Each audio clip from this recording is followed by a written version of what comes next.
Hello dears. അപ്പോൾ ഇന്നത്തെ ഒരു വിശേഷം കണ്ടാലോ. അപ്പോൾ ഇന്നിപ്പോൾ ഞാൻ ജിമ്മിൽ പോകാൻ വേണ്ടിയിട്ട് രാവിലെ ഇറങ്ങുകയാണ്. ഇന്ന് എനിക്ക് ഓഫുള്ള ഒരു ഡേയും കൂടിയായിരുന്നു. അപ്പോൾ ഇന്ന് പോകാൻ ഇറങ്ങിയപ്പം കുഞ്ഞിപ്പെണ്ണ് വാശി, ചോക്ലേറ്റ് വേണം. അത് ഫ്രിഡ്ജിലൊരു ചോക്ലേറ്റ് കണ്ടുകൊണ്ടുള്ള വാശിയാണ്. അപ്പോൾ ലാസ്റ്റ് അത് കൊടുത്തു. പക്ഷേ അത് കുറേ തിന്നൊന്നുമില്ല, ജസ്റ്റ് വായിലിട്ട് ഇങ്ങനെ കളിച്ച് പിന്നെ അത് അവിടെ തന്നെ വെക്കും. പക്ഷേ ആ വാശി തീർക്കാൻ വേണ്ടി അത് ജസ്റ്റ് കൊടുത്തു.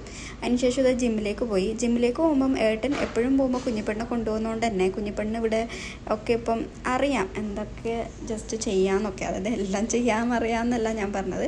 അതായത് കുഞ്ഞിപ്പെണ്ണ് വന്നപാട് ഏറ്റവും ചെറിയ ഡംബൽസ് എടുത്തൊന്ന് ജസ്റ്റ് പൊക്കും, പിന്നെ ഇതിൽ കുറച്ച് നേരമൊക്കെ കളിക്കണം, അങ്ങനെയുള്ള കുറച്ച് കാര്യങ്ങളൊക്കെ കുഞ്ഞിപ്പെണ്ണും ചെയ്യും. അപ്പോൾ അതിൻ്റെ ഇടയിൽ ഏട്ടൻ കുഞ്ഞിപ്പെണ്ണ് നോക്കിയാലേ എനിക്ക് ചെയ്യാൻ പറ്റുള്ളൂ, അല്ലെങ്കിൽ എന്നെ ചെയ്യാൻ പറ്റില്ല. അപ്പോൾ ഓളെ കാര്യത്തിൽ അവിടെ എൻഗേജ് ആയിട്ടിരിക്കുന്നുണ്ട്. അതിൻ്റെ ഇടയിൽ ഞാൻ എൻ്റെ വർക്കൗട്ട് അവിടെ ചെയ്യുന്നുണ്ട്.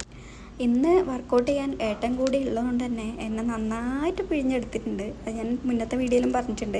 ഏട്ടൻ്റെ കൂടെയാണ് വർക്കൗട്ട് ചെയ്യാൻ വന്നെങ്കിൽ മാക്സിമം ചെയ്യിപ്പിച്ച് എന്നെ ഇങ്ങനെ പിഴിഞ്ഞെടുക്കും.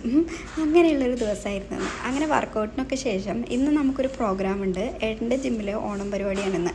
അപ്പോൾ ഞാനും കുഞ്ഞിപ്പെണ്ണും പോകാമെന്ന് വിചാരിച്ചു. അപ്പോൾ ഇതാണ് ഏട്ടൻ്റെ ജിമ്മ്. പല വീഡിയോകളിലായിട്ട് എല്ലാവരും കണ്ടിട്ട് നല്ല പരിചയം ഉണ്ടാവും ഈ ജിമ്മ്. വലിയ പരിപാടിയല്ലെങ്കിലും അവരുടെ സന്തോഷത്തിന് വേണ്ടിയിട്ട് കുഞ്ഞു പരിപാടികളും കുഞ്ഞു ഗെയിംസൊക്കെ അവർ കണ്ടക്ട് ചെയ്തിട്ടുണ്ടായിരുന്നു. കുഞ്ഞിപ്പെണ്ണ് അവിടെ എത്തിയപ്പോഴേ തന്നെ അവിടെയുള്ളൊരു കുട്ടിയായിട്ട് നല്ല സെറ്റായി. അതുകൊണ്ട് കുഞ്ഞിപ്പെണ്ണിൻ്റെ കാര്യത്തിൽ പിന്നെ വലിയ ടെൻഷൻ ഉണ്ടായിരുന്നില്ല. പിന്നെ ഞാൻ കുറച്ച് നേരം അവിടെ വടിയായി നിന്നെങ്കിലും പിന്നെ കുറച്ച് നേരം ഒരു 1 hour അവിടെ സ്പെൻഡ് ചെയ്തു. അതിനുശേഷം നമ്മളിത് വീട്ടിലേക്ക് തിരിച്ചു പോവാണ്. അപ്പോൾ ഇതാണ് ജിമ്മിലെ ഓണത്തിൻ്റെ ഡേ. അപ്പോൾ എല്ലാവർക്കും ഈ വീഡിയോ ഇഷ്ടപ്പെട്ടു എന്ന് വിചാരിക്കുന്നു.